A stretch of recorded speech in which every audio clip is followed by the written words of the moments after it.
Assalamualaikum warahmatullahi wabarakatuh. Perkenalkan, nama saya Nurasya dari Prodi Kewirausahaan angkatan tahun 2020 Fakultas Ekonomi dan Bisnis. Baiklah, pada video kali ini saya buat untuk memenuhi tugas administrasi saya, yaitu menyimpulkan keseluruhan materi.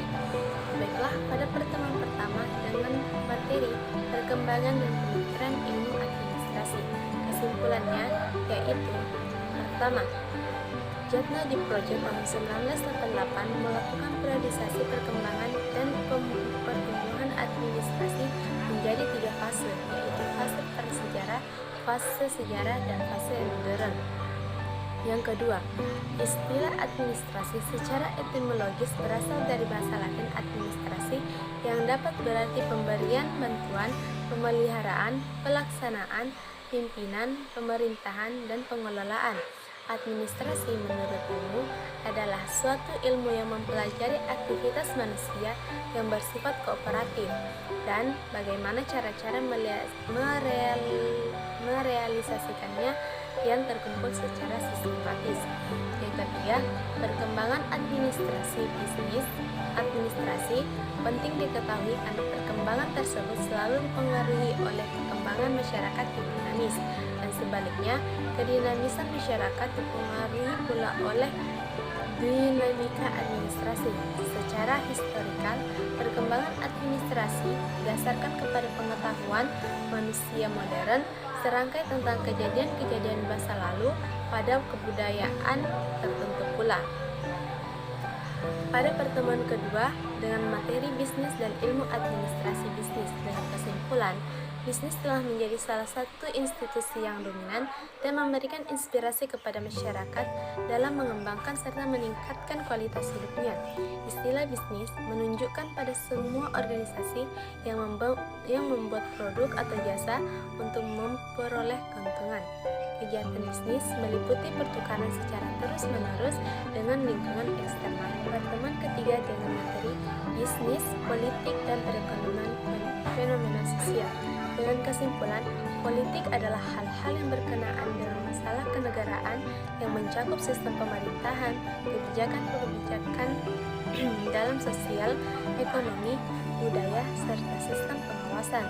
Pengertian politik dalam kaitan dengan bisnis adalah bahwa politik suatu negara berhubungan langsung dengan berbagai aktivitas yang menyangkut upaya-upaya mensejahterakan masyarakat.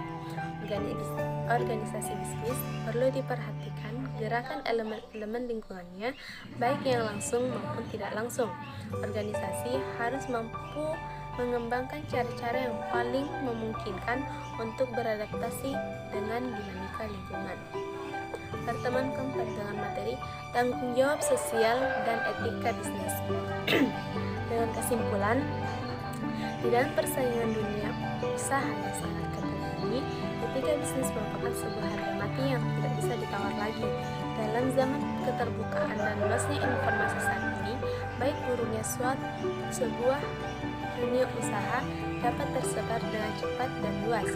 Etika bisnis mempengaruhi tingkat kepercayaan atau struk dari masing-masing elemen dalam lingkaran bisnis. Pemasok, supplier, perusahaan, dan konsumen adalah elemen yang saling mempengaruhi.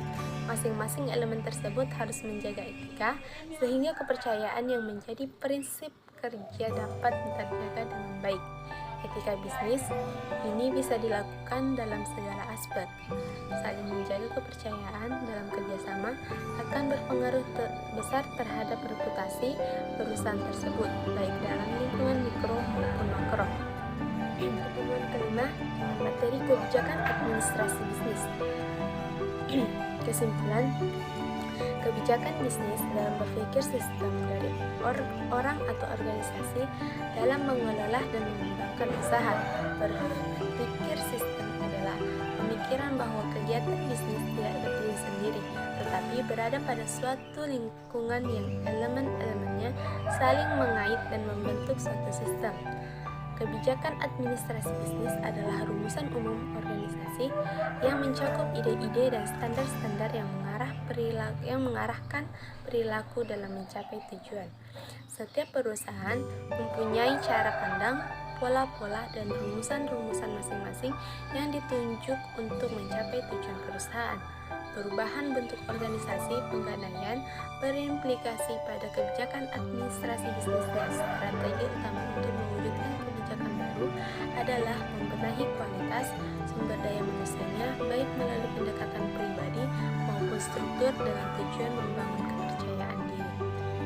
Pertemuan ke-6 dengan materi pengelolaan sumber daya manusia. Kesimpulan, manajemen sumber daya manusia menaruh perhatian terhadap menarik, mengembangkan, dan mempertahankan sumber daya manusia yang diperlukan di perusahaan. Konteks lingkungannya terdiri dari kepentingan strateginya dan lingkungan hukum dan sosial yang mempengaruhi manajemen sumber daya manusia. Mendapatkan sumber daya manusia merupakan suatu bagian penting dari fungsi manajemen sumber daya manusia. Perencanaan sumber daya manusia dimulai dengan analisis pekerjaan dan kemudian berfokus pada peramalan dari kebutuhan masa depan organisasi akan karyawan, peramalan ketersediaan karyawan baik di dalam maupun luar organisasi, dan program perencanaan untuk memastikan bahwa sejumlah dan sejenis karyawan yang sesuai telah tersedia ketika diperlukan. Pertemuan ke-7 dengan materi memahami kepemimpinan dalam pengelolaan sumber daya manusia. Dengan kesimpulan, pemimpin adalah inti dari manajemen. Ini berarti bahwa manajemen akan tercapai tujuannya jika ada pemimpin. Kepemimpinan hanya dapat dilaksanakan oleh seorang pemimpin.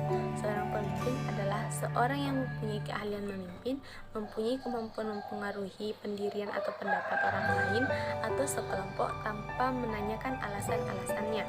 Seorang pemimpin adalah seorang yang aktif membuat rencana-rencana, mengkoordinasi, melakukan percobaan, dan pemimpin bekerja untuk mencapai tujuan bersama-sama. Pertemuan ke-8 dengan materi memulai bisnis dengan administrasi. Kesimpulan, bisnis adalah proses kerjasama antara dua orang atau lebih untuk menghasilkan produk yang dibutuhkan atau diinginkan masyarakat. Bisnis tidak dapat dilakukan sendiri. Bisnis selalu melibatkan orang lain, baik dari lingkungan internal maupun eksternal organisasinya. Untuk memproduk barang atau jasa, seorang usahawan memerlukan keterlibatan orang lain, baik dalam hal teknis produksi maupun yang non-teknis seperti komunikasi dan keorganisasian. Memulai bisnis adalah komitmen untuk mengaplikasikan prinsip-prinsip dan kriteria administrasi seperti profesi. Pertimbangan utamanya adalah kapasitas diri untuk menghasilkan sesuatu. Pendiri atau pemilik usaha harus dapat memilih pihak-pihak berkepentingan yang mempunyai visi dan kemampuan yang seimbang dengan visi misinya. Karena proses kerjasama dalam bisnis adalah memadukan berbagai kepentingan dari pihak-pihak berkepentingan menjadi satu arah. Pertemuan ke-9 yaitu dengan materi memahami kewirausahaan memulai bisnis baru. Dengan kesimpulan, kewirausahaan berasal dari kata wira dan usaha. Wira berarti pejuang, pahlawan, manusia unggul, berbudi luhur, berani, dan berwatak agung. Di dalam Kamus Besar Bahasa Indonesia, itu dikatakan bahwa kewirausahaan adalah yang pertama, orang yang pandai atau berbakat mengenali produk baru. Yang kedua, menentukan cara produksi baru. Yang ketiga, menyusun operasi untuk mengadakan produk baru. Yang keempat, mengatur permodalan operasinya serta memasarkannya.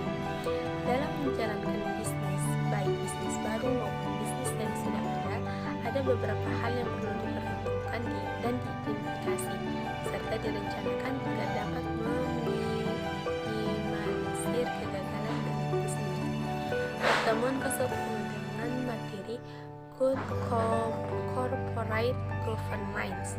Kesimpulan, good governance dapat diartikan sebagai pemerintahan yang baik atau penyelenggara pemerintah yang bersih dan efektif. Sesuai dengan peraturan dan ketentuan yang berlaku, pemerintahan mencakup ruang lingkup yang luas, termasuk bidang politik, ekonomi, dan sosial. mulai dari proses perumusan kebijakan dan pengambilan keputusan hingga pelaksanaan pengawasan. Adapun prinsip corporate governance yang diterbitkan oleh OECD dalam hubungannya dengan tata kelola badan usaha milik negara atau BUMN. Mungkin cukup sekian kesimpulan yang dapat saya berikan dari mata kuliah administrasi. Kurang dan